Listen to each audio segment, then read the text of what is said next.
Hey,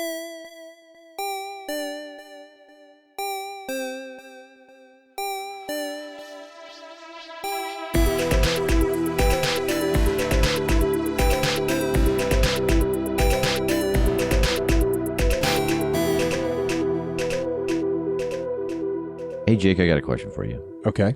Have you dollar? I think it's you do have dollar? You do have a dollar? I do. Good. I do have good. a dollar. You do have dollar. Yep.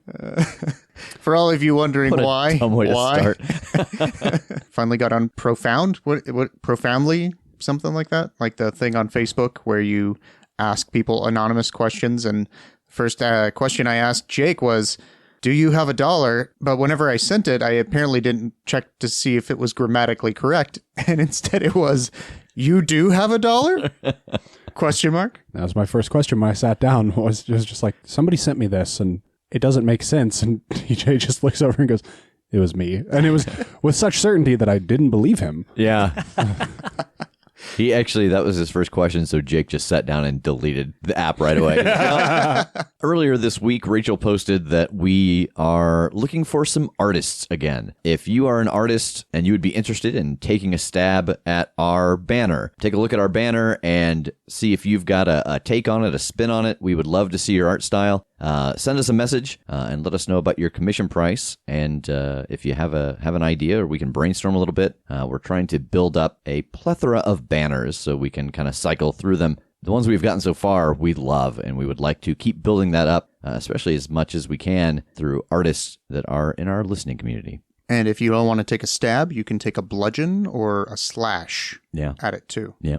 They'll never hear this, but I do want to thank Evil Hat again for giving us early access to Tome of Mysteries. It was a lot of fun to be able to kind of get a first crack at these playbooks. So hopefully everybody listening is enjoying them. And I think for now, it's just time to get back to the story. You do have a dollar. Is this a paywall? Do I have to pay $1 to get out of the intro now? That's right. Crap. It's like our swear jar. The guys have put down a jar that I have to put $1 into unless I can make a clean segue out of the introduction. I'm Rev, and what if? Yeah, so thanks for joining us, and it's time to let the recap roll. I guess the first one will just be, are there levels to the thrall? So yes, the thrall is one level. You are in it, the end. It basically causes you with this werewolf's thrall to just give in to all of those primal instincts. And the other thing that he knows with this full success is that the thrall can be changed. If someone essentially, like in nature, can show dominance, now they are in control of that thrall. I'll press my little gem. And when we're ready, I will do the same. You hear the helicopter, and there is music blasting from the speakers. And the helicopter hits bad on the corner of the building and goes down. Jake, you and Jingles get right up to the building where you know the hostages are being held. And from inside, you hear, well, you come looking for something? Because, these are mine, and I'm not too inclined to give them up to somebody. These will make good eating in a couple days.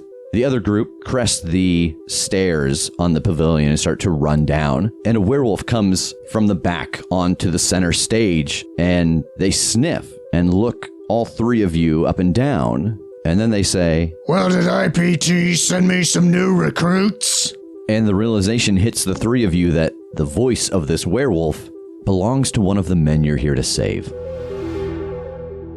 So here we are. It is slightly after noon, and this camp is kicking. There is a downed helicopter shooting a flamethrower into a door and a set of windows of a barracks. There are people inside, and they are starting to work their way around, trying to get to this helicopter. Jingles and Wallace stand about 100 feet away from the place they know these prisoners to be locked up, and they've just heard the voice of a rather large creature come from inside. We, the listeners, know that it is the voice of Pardum, the leader of this werewolf gang. And Christine, Patrick, and Siobhan stand at the top of the seating of this outside amphitheater with a werewolf version of TJ standing on the stage, taunting them. So, the assault team. You're him, aren't you? James's grandson. Yeah, I'm him. What of it? Look, we're here to try to get you out of this. Where's the one that leads this gang? You're looking at him. Oh, shite. Patrick, Christine, hold him. And I am going to pound my staff into the ground and try to teleport away. All right, roll it. And what this is actually specifically, we haven't talked about this aspect of the hex. Oh, we have not. Is we get what are called rotes, which are essentially kind of advanced and more specific versions of some of the things you can do with use magic. So there's kind of a whole process for going through that with the keeper based on a number of things. You can get more of them as you level up, but essentially it's a way to narrow down and specify very specific effects that are a little stronger than the regular use magic effects. Yeah. So this was our take on do something that is beyond human capability. And so it's a very specific kind of teleportation. And the other thing about this, too, is that it requires specific components to be able to do. It's not like use magic where it might require something, it might not, but it has listed like, I think, what is it, 2, that you have to have 2 components for each one? 2 components from this list of 5, and then, you fill out everything like it's a move, your 10 plus, your 7 to 9, and your fail. And so what's nice about it is that, it's supposed to be designed so that your effects are greater and your failures are not as awful. Yeah. So this, I got my 10 plus, which is teleport to anywhere I've ever been or can see. And I am going to appear in the downed helicopter. Oh, okay. Yeah, and you find that Everett is there, and he is not even at the controls of the helicopter anymore. He has left it running, but he has gone back to where the flamethrower is mounted, and he is manually turning it so that it's not just facing forward. He's trying to kind of guess where groups are and spin it around so that he can kind of fend them off. Okay, can I tell from here where it looks like would be the easiest place for them to breach if they were going to get in? It really depends where they can get. You know that the back hatch is the largest one, but if anybody was able to get up onto the helicopter, it would be breaking through that glass. Yeah, so if I feel like he's doing a halfway good job here still, and he's still up and alive, obviously, then I'm going to just use my basic use magic to bar a place from a specific type of creature. All right, roll it. Okay. Oh, that gets me a 7. All right, so choose your glitch. I'm going to take a harm, so All right. it's going to strain me, but yeah. Okay. So yeah, you slam your staff down and energy spreads throughout, and the whole interior of the helicopter has just a faint haze in it. And it doesn't seem to be affecting you. It's not affecting him, but you can see that it stops at the edge of the interior of this helicopter. All right, you should be good for a moment. What you just did, what's it do? In theory, werewolves can't get through into here. Oh, so you're saying maybe I could like pop the door and shoot out of it? Yeah. I like that. Good luck. I don't know that I'll be back for you. And then I'm going to pound the staff again and try to disappear again. Okay. Where do you appear next? I think I'm trying to use my line of sight on this one to get as close as I possibly can to that building where I know the lab is. Yeah, no problem. Everett has put the back door down, and he is firing the gun out, and you can clearly see where the lab is. Roll it. Damn it! That's a fail. That is a 6. Okay, so we lined up this rote's fail as I cannot attempt to teleport again for several minutes, and I take -1 forward to use magic. Ooh, wow. So right. it fizzles as I pound the staff to the ground and use my magic word, and it just doesn't go. So Patrick and Christine, Siobhan has just vanished and said, try to hold him down. What are you guys doing? Well, I think that me and Christine will look at each other at first, and then like, what? And then turn back to Tej, and I look at her and I say, if he comes up here, we've got to hold him down. So I'm going to need you to do that for me, love. Should I just go to him or wait for him to come here? Wait for him to come here. And she waits. And then I'm going to yell over at Tej, hey, boy, I just want you to know that I feel for you. I know you're going through some tough stuff, and I think that you and we could probably get along pretty well. And I'm basically trying to use Dark Desires. Tell us what that is. Dark Desires, you may use the Manipulate Someone move on monsters as long as you are using emotional ties. So you're trying to connect to him saying that I've been through some bad stuff. Yeah. All right, so roll Manipulate Someone. Cool. Oh, yeah, that's a 10. So the result is the same thing as manipulate someone? Correct. All right. Listen, I just want us to be friends here. I know you're going through some stuff, and I've been there, son. I mean, this here's my wife, and she's not a regular human. Tell him, honey. Yeah, and I think that with your success, he just kind of stopped where he's at and he's listening. Wallace, you have heard from inside of this room that someone has these people and they're not keen to give them up, and that in a couple days they'll make for a good meal. And Jingles kind of looks up at you with a face. Who do I have the pleasure of speaking with here? My name's Partum. I used to run this place. Now leadership's a little boring. It's much more fun to get to do the dirty work. Is that a little bit of bitterness I hear in your voice there, Partum? You just start to hear a deep growl. Hey, look, man, I don't need to be your enemy here, all right? But I know how this stuff works. You know, you get unseated by someone under the thrall, they take over, and I can't imagine that feels good. What if I were to say that I could just help you, kick whoever's ass is in charge now and get you back on top? You let me take those people out of here as payment for my services? I'm torn. That's a good speech, but you can't manipulate monsters, can you? I don't know. I mean, nothing says that I can manipulate monsters. I don't know. Like, move-wise, you don't have one that says you can. No, and is he in wolf form? Like, are they a monster when they're a person who is infected with werewolfness, or are they a person? When they're a werewolf, they're surely a monster, but... I mean, I think it would be different based off of, like, there would be an argument if it was almost anybody else here, but because he is not just monstrous physically, but in deed and mentality, he was trying to create an army of werewolves. But yeah, you know what? Because that was his goal and it was taken away from him, roll manipulate someone with a -1.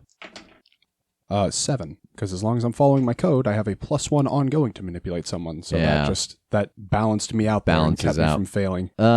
So the growling subsides. How would you do it? Well, how would I stop the guy who took your crown? Yeah. I don't know. Who is it? It's a guy over, some punk named Tej. Took my room, too. He's over in the amphitheater. And I mean, we know their names, right? Like, we know who's who. Yeah. Is it really? Yeah. Well, as a matter of fact, I'm here to deal with that gentleman anyway, so, boy, I know a lot about that guy. Wait. You're here to deal with him specifically? Yeah. Oh, are you from IPT? Oh, I don't know that I'm at liberty to discuss. We're talking a different bargain here. Information costs. All right. Well, I'll give you half of them now. And you go do the job you were supposed to do anyway. And when I'm back in charge, I won't eat the other 2. You gotta release the other 2, not just kind of keep them as toys. Yeah, that's fair. You let the kids go now. I hate to let them go because they taste so good, but I always feel a little guilty. It's like eating veal. Yeah, I mean, plus there's like half the meat there at best. Like, it's not even a full meal. They're mostly muscle. I'm just looking at Jingles going, I, sitting here, am a little queasy.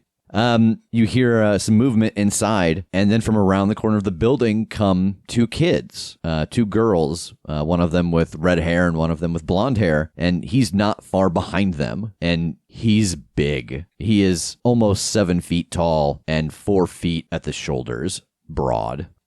So one of my other moves is called Occult Confidential, and the first time that I see a monster, minion, or phenomenon, I get to ask a question from Investigate a Mystery. Okay.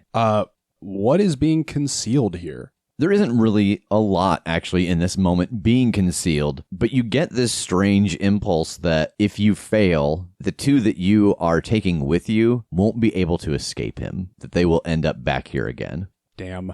All right. So as he approaches and kind of hands off the kids, I want to go, so you want his 2 dipshit friends gone too, right? You know, I don't really care so much about them. They weren't any trouble, but this one, for some reason, he was real aggressive, and he just started challenging me from the first moment he was enthralled. It's like he'd had a lot of the stuff in him already, so there was something wild in him. Oh, yeah, but if there's something wild about one of them, it stands to reason maybe there's something wild about the other 2. Surely it's just a matter of time until they turn on you. Yeah. And actually, I'm using another move. Oh, okay. Jeez, man. Which is called Just One More Thing. When you ask a suspect leading questions, roll plus charm. On a 10 plus, hold 2. On a 7 to 9, hold 1. On a miss, hold 1, but something bad's going to happen too. All right. So I'm just trying to not ask him, but tell him, like, Yeah, you want those guys out of your hair as well. Okay. Yeah, roll it. 7. All right. And so what does that get you? Like, what are the questions? My options are, I can just ask another investigative mystery question. I can ask, was that a lie? I can ask, what is something you left out that you didn't want me to notice? Are you complicit with any ongoing criminal activity? And did you commit this specific crime? Good God, I thought you meant the keeper that whole time. And I was like, I beg your pardon. I am not announcing on our podcast the crimes I am I illicit plead the with. fifth. Yeah. The one I want to go with is, what is something you left out that you didn't want me to notice?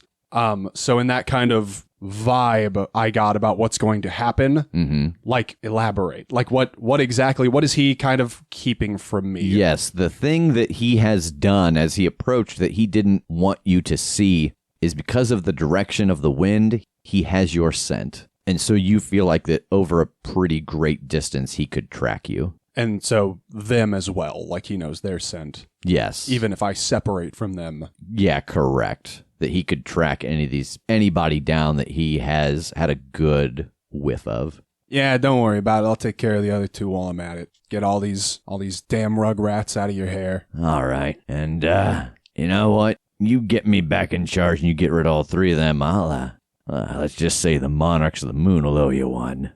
Okay, so I'm going to take those 2 kids and I'm going to start moving toward the helicopter. All right, kids, stay low, stay with me. Jingles, you bring up the rear. Do you think you got this? What do you mean? You know what? I'll be right back. I just saw something. I want to go check it out. You'll do great. He turns and you see him run off behind the building where you know the motorcycles are kept. Yeah, bye, Christmas elf. So you come tearing around the corner with these 2 kids in tow towards where you hear the helicopter still. Roll read a bad situation. I would love to. For once, I would love to. And it's a 13. All right, you get a hold 3. Is that one of your advanced moves? Yeah, it is. And what is that? Also, just ask Just any ask question. me whatever. Yeah, it's 29034. What's the best way to protect these kids? Which is still just pretty much a question off the list. Yeah. But The best way to protect these kids would be if you could get Mother Hen unstuck, get them inside, and get him out of here. question 2. How can I get Mother Hen unstuck? From where you are, you notice that the front wheel caught on a wire that was going between 2 of the buildings that is so thin it would have been impossible for him to see it, but the strength of it is holding. What's my best way to sever that wire? You must sacrifice one of the children. It thirsts for human blood. Yeah. Your eyes scan up and down the wire, and you can see the building that it connects to and the building that it is on here. And it is attached to a very thick metal pole, but there is like a series of bolts and a clamp that are holding it on. If you could break that or loosen it or whatever, the wire would be free. Okay. And that's up? Did you say that's up on a building? Yeah. What building is it? It is this building, and then it is the what is essentially the lab. Okay. All right, so Siobhan, you are inside Mother Hen with Everett. He has got the flamethrower going and kind of spinning it with one hand and firing a gun out the back. What would you like to do? Are there these things here in front of me now, like I can clearly see werewolves? Yeah, they are coming around the back of the door, and so far they haven't got close enough to know they can't get inside. Okay. You can tell me I'm wrong here, but I think this sort of invokes my temptation if there are aggressive things coming. Yeah. Roll to resist it. Do I want to? Is the question. That's also fair. I don't think I do. I think I want to give into this to sort of make a statement. I just want to hit as many of them as I can. So I want to try to use my burn everything, which is using magic to do, you can pick 2. So the one I'm going to pick is 3 harm, area, magic, obvious. All right, so where are you going to place it? If they're kind of crowding forward, I just want to try to get the biggest concentration of them I can see. All right, roll use magic. And I've got my -1. You do. Okay, that still nets me an 8. All right, so what is your glitch? I think the effect is weakened. How is up to you, obviously, but... Okay, so yeah, I think that it is the same spell effect, but it is 2 damage instead of 3. Okay. So describe to me, what does this burn all look like? Yeah, for her hex fire, it's almost universally this like green-black flame. It's just what she refers to as her hex flame. So I think it's just raising her staff in her hand, and this just kind of mushroom cloud of green fire bursts up from the middle of them from the ground up. Roll cool. Ooh. That's an 11. So you step towards the group that you want to get, and you are cleanly in the view of the windshield. And you notice that a lot of them, even the ones not in the blast, see you. And the fire around your eyes and the wide hands. Are you doing anything else personally? Like, what happens to you when you give in to your dark side? Like, is there laughter? Is there tears? I think most people watching wouldn't be able to differentiate whether it's a grimace or a smile. I just lean into it. So yeah, it's just resolute stance, staff firmly planted, just confident and forward. Tass and Jake, roll cool. Oh, no. You mean the real Tass and the real Jake? Correct. 11. 6. In the crowd, you see a handful of people run from this, and you think you recognize one of them as one of the people you're here to save. So one of them ran, but that's all I noticed. Yeah, yep. You don't necessarily see the other one, but you think that you saw Jake run. Okay, very cool. So Patrick, you are mid-conversation with this giant werewolf. Tell me about what you're talking about still. I'm trying to figure out how long you can keep him enthralled with this conversation. Well, son, I know, like I said, what you're going through. And if there's anyone in this world who knows you like you know you, it's me. So here's what I want you to do. Because I am you. Because I am you. Don't be such a dick to everybody. I knew your grandfather, and I know that you are just a spitting image of him, Even though he is quite literally a werewolf. I want you to know that your grandfather, he loved his grandkids very much, and he always knew that you would go on to be and do great things. Roll cool, and Christine will aid you. She senses what you're doing, so you get a +1.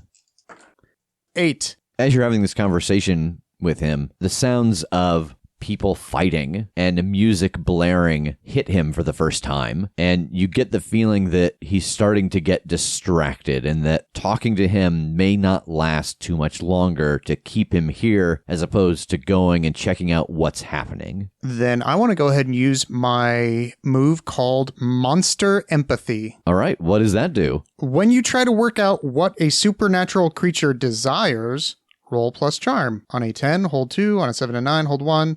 And I guess on a 6, don't hold anything. All right, roll it. Nice, 13. All right, so what are your questions? The questions I can select from are, what does it most desire? What would it accept as good enough for now? And what would distract it? I'm going to go with what would distract it.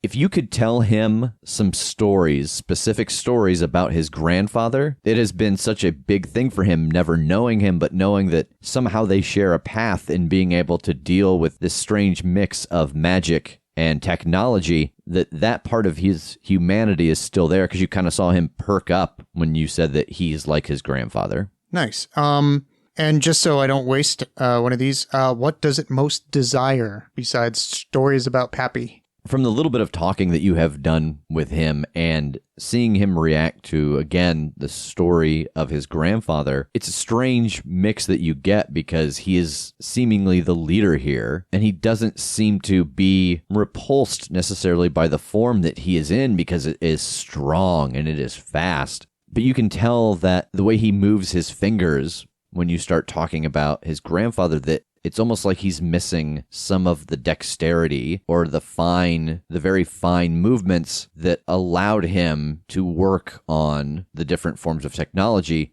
and that he misses that. He wishes that he could work again. Okay. So yeah, I will distract him and I will tell him a story about his grandfather. So Wallace, what do you want to do? You know how to get the kids safe, you know how to get Mother Hen free, you kind of know where the wire is connected that's holding it down. What would you like to do? I don't really have any good tools for this. I guess I'm going to pull out the dagger and go try and use it as like a flathead screwdriver to try and loosen some of that stuff up and get the wire free. All right, so roll act under pressure. I think that the wolves are fairly distracted. They're not going to be paying much attention to you, but you're going to try to climb and get around them and avoid the blades of the helicopter and the fire and everything. 9. All right, so you will be able to climb up and use the dagger as a screwdriver to let loose this wire, but you're going to draw some attention from the werewolves who are closest to you. The kids are going to draw some attention from the werewolves closest to the side that they have been left on, or you're going to take some damage from the fire and the bullets and maybe even the helicopter blade as you get too close to it. I think it's got to be the damage. I think getting them out of here unhindered is way more important than his own physical safety. Yeah. So you take 2 points of damage, not armor defeating. As you're climbing up, you get clipped in the shoulder by the helicopter blade. It's just impossible to get past it without kind of passing through that danger zone. But because he is not trying to fly right now, it's not going fast enough for it to catch you twice. Okay. And the wire is loose. And as you look down to make sure that it is slack around the wheel, black and green fire fill the area on the ground in front of you, and you see Siobhan behind the windshield of Mother Hen, and she has the green and black fire spilling from her eyes, and she is just leaning forward with this strange rictus grin on her face. Has she cut a path through the werewolves that I could escort the kids to the helicopter? Yeah, if the front drop-down door was open. Okay, while I'm up here, I want to start like waving my arms, trying to get the attention of either her or Everett, somebody on the helicopter. Yeah, Everett sees you, and he turns and watches you as he's still kind of pivoting the flamethrower. All right, I want to like point down to where the kids are and like a running motion and like an open the door up gesture. Yeah, there's no way for him to misinterpret that. He runs to the front, and he's firing the gun back over his shoulder, and he hits the lever, and the front drop-down door opens. Okay, I'm going to scramble down and kind of like gather the kids up to where I'm kind of shielding them with my body and run them through to the helicopter. All right, roll protect someone. 8. All right, so you are able to get down and put both of them kind of under your arms and start to run. You get them up inside, and as you go, you notice that there is this strange mist that is not pouring out of the open doors and windows, but you do take 2 points of damage, and I think that you hit the top of this ramp once you are safely inside and kind of go down to a knee, but you are all three inside. I am unstable. Oh, right.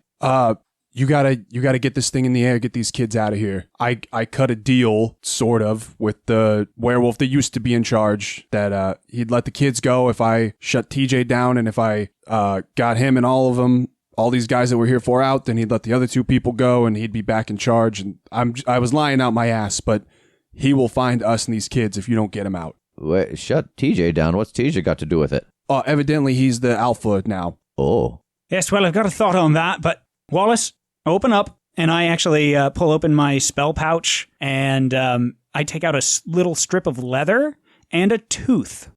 We get a quick flashback of Wallace on the ground with a very bad gut shot, and Siobhan standing over him, and he can tell that whatever's about to happen is going to be painful, and he stretches his belt off, puts out a pocket knife, and cuts the end of it off and puts it into his mouth and bites down hard, and it is the same piece that she is handing to him now. So as she gives him the piece of leather to bite down on, he opens his mouth. You can actually see that one of his back teeth is missing. God, I hate this part. And he bites down on it. So I'm actually utilizing technically 2 of my moves here at once. One of them is This Might Sting, which is a heal that can heal 3 harm. And, there's some repercussions there too. And I'm also using Sympathetic Token.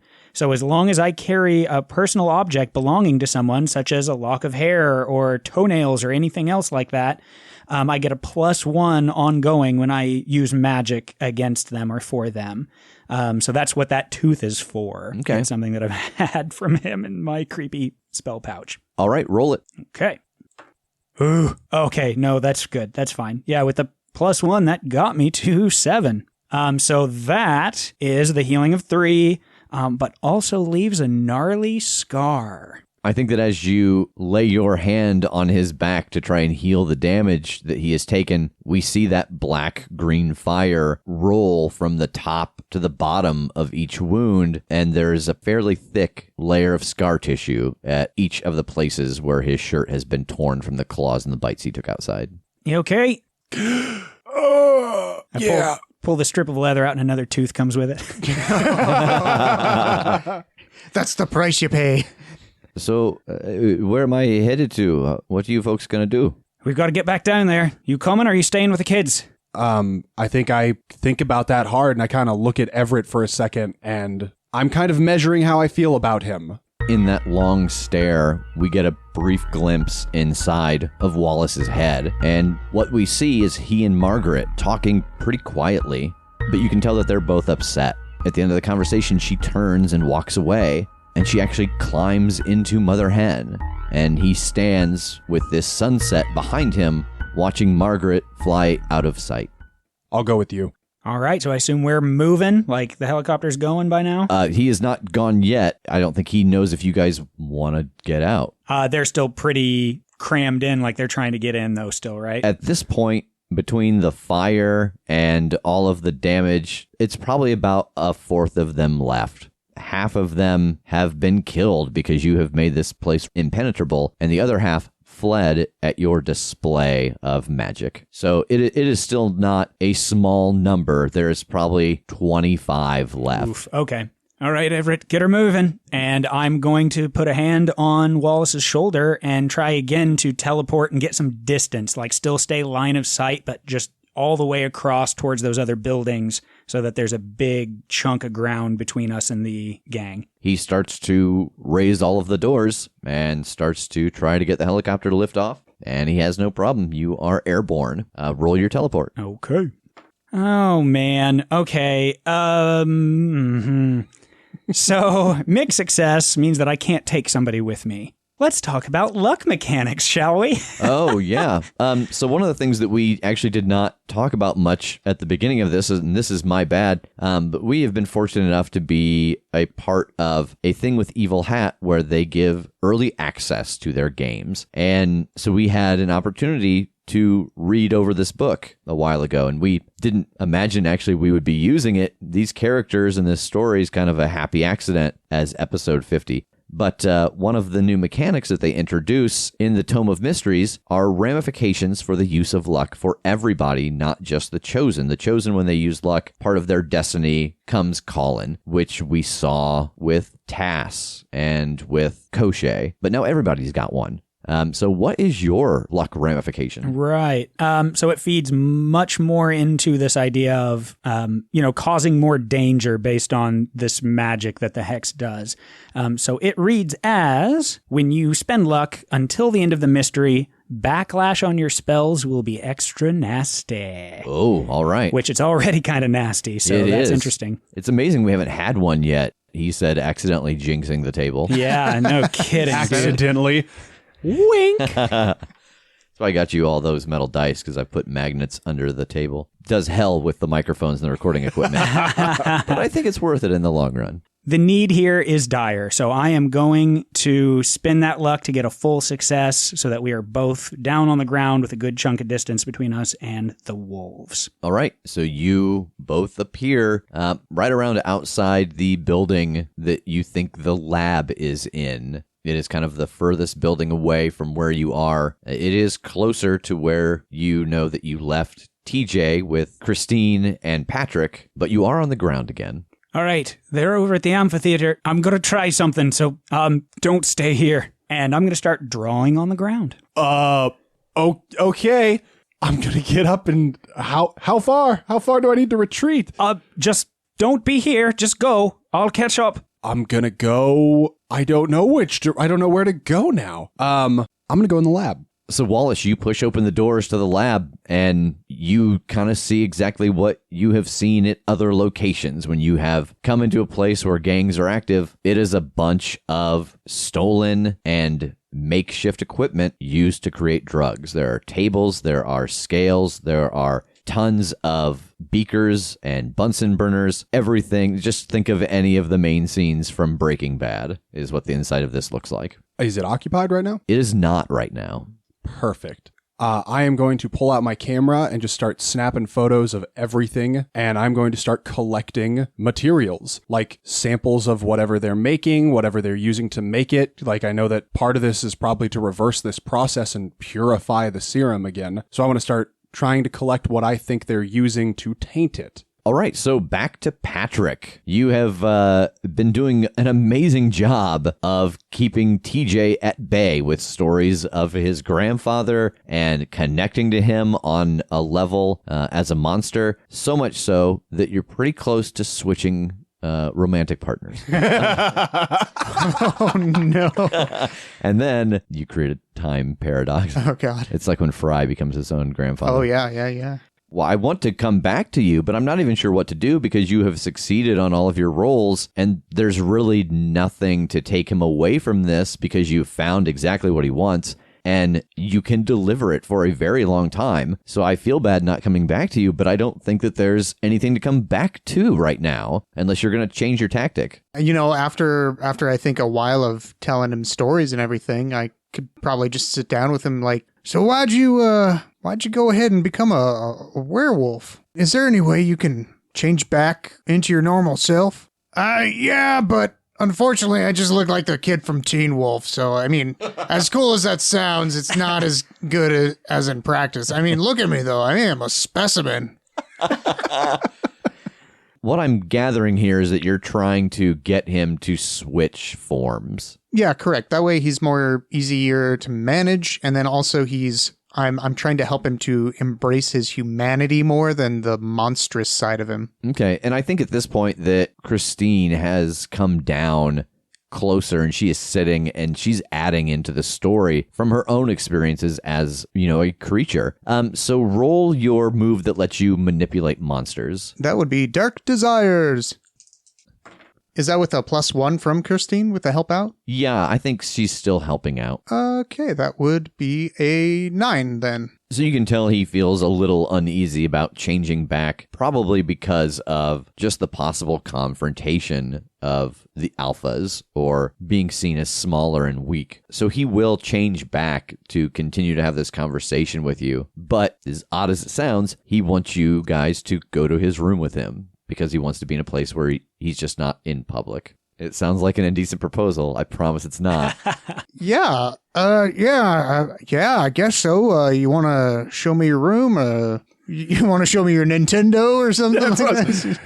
Oh, that's a real cool Power Ranger man you got there. Yeah, so he leads the two of you back onto the stage and behind, and there are 3 or 4 rooms back there, and he opens the door to one of them, and it is a huge space that has been turned into kind of a loft. There's a living room and a kitchen and a bedroom.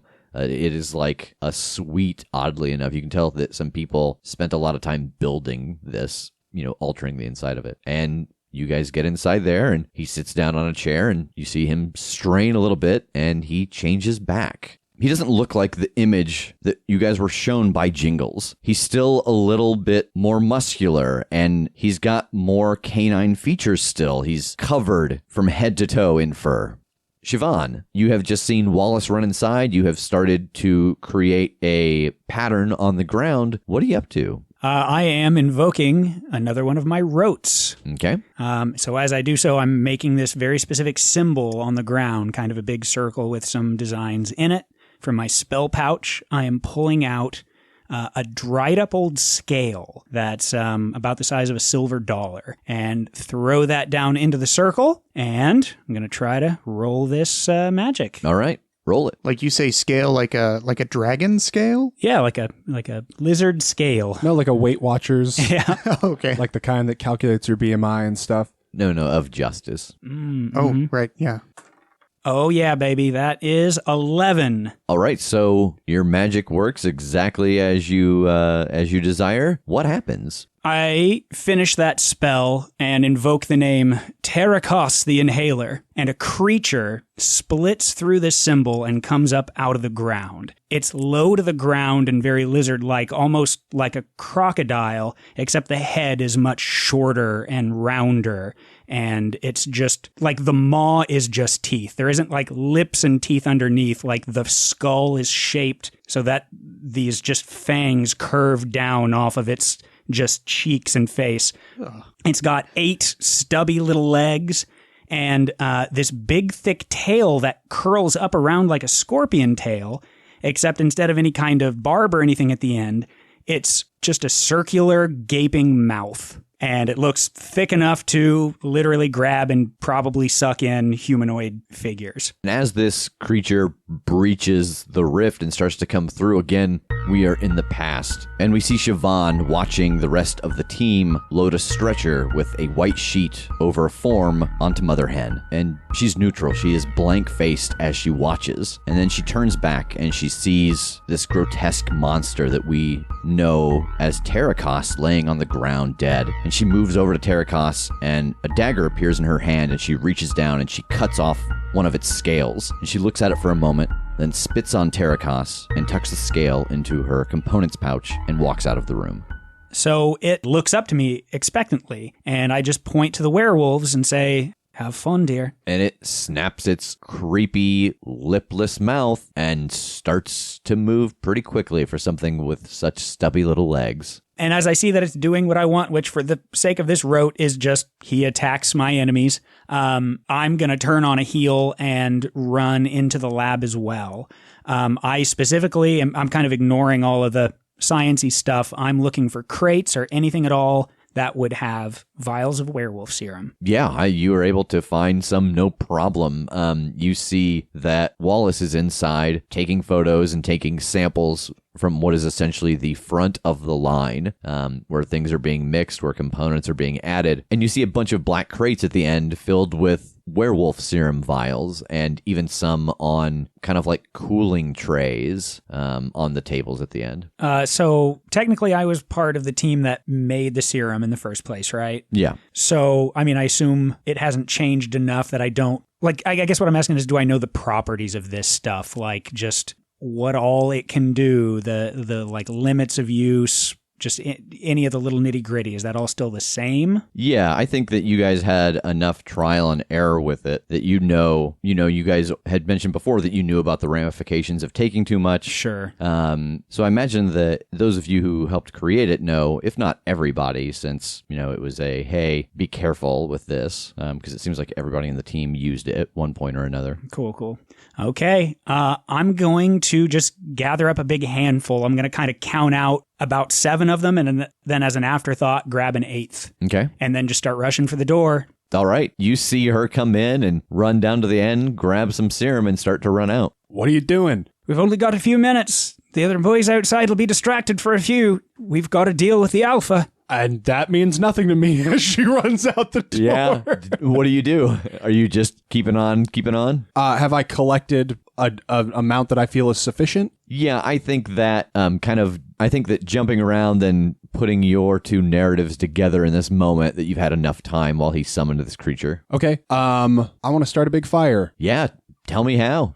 I don't know exactly. I just know how dangerous it is to start a fire in a lab. Like, it's harder not to start a fire than to start one. All right. So roll investigate a mystery. Cool. As you are looking around trying to figure out what's dangerous. 15. You get a hold too. How do I start a big nasty fire? Yeah, that is a fair question. About halfway down, there is a giant black barrel that is filled with something that looks like ichor, but the smell that comes off of it, you can see waves, and you just have the feeling that this is gonna burn. All right. I'm gonna snap a photo of it and basically turn on all the burners all around this place, and then I am going to knock this thing over so that it is spilling in that direction and basically dip like a rag in some of it. And so when I get to the door, I'm going to toss that rag through the flames so that it'll catch and just hit the spill and everything will come up. Yeah, I don't think that is a tricky enough thing for you to have to roll. So, 2 minutes of setting up, getting all the burners going, having to light them, and you see the flames start to spread as you run out the door. All right, I want to try and figure out where the hell Siobhan went and head the same direction. Okay, roll investigate a mystery. 10. All right, you get a hold 2. Where did it go? She is headed towards the amphitheater. I feel like I know the answer to this. I don't know if I can ask this as an investigative mystery. What was it going to do? I don't know, so I can't tell you. Okay. I'm going to write down what I think the answer is. Oh, just for posterity. Just for posterity. Okay. So I think since Patrick is in conversation, I think we go back to Siobhan to see what she is doing. She is on the trajectory towards this group. I want to stop for a moment and fish in my spell pouch for a little piece of flaky dried skin. And I want to try to invoke another rote that is called Through Their Eyes. This is a flake of Patrick's skin. And my attempt here is I want to see exactly where he is and what state they're in with this, whatever fight it is that I think I left them to. Okay, roll it. It's the flake that she uses for Patrick communion. Oh, yeah, that is a... Gross. That is a resounding success. So through this, I can see and hear through his senses. So you hear him answering questions about James. And as he is sitting in the room behind him, you see some stuff on the wall, like they are very clearly in a room. And the shape of the room, straight ahead of you, you see a wall and then kind of a curvature around and then a door. And it looks like one of the rooms that you remember seeing in the back of the pavilion. And he is talking to a very hairy and a little more muscular version of TJ from what you've seen in the photos. Okay. So I'm going to shake that off and just haul ass in that direction. As I'm going, I am knocking the tops off of these werewolf serums and one at a time, just jamming them into my hip. I do that 6 times as I get up to this pavilion and into the doorway. What? Well, if you have any damage, it's more than healed. And you get there, and she looks like Bane. Yeah, neck veins throbbing. So yeah, you get outside of the door that you assume that they are in. So I want to essentially just kick this door open, get eyes on TJ as fast as I can, and then use my burn everything eruption on him. All right, roll it. Okay. Jesus. I'm using another point of luck. All right. This is like quadruple backlash next time. Yeah, really. So the one that you get 2 to pick from. So this is the single target. 3 harm, ignore armor, magic, obvious. TJ in his chair suddenly is up and stumbling backwards. And in the fire, you see him starting to transform back into the full werewolf version of himself. And if I can, I'm going to jam my 7th werewolf serum into my hip. So what we see is her jam this 7th needle into her thigh, and her bones start to crack and creak, and there is another full-blown werewolf standing in the room.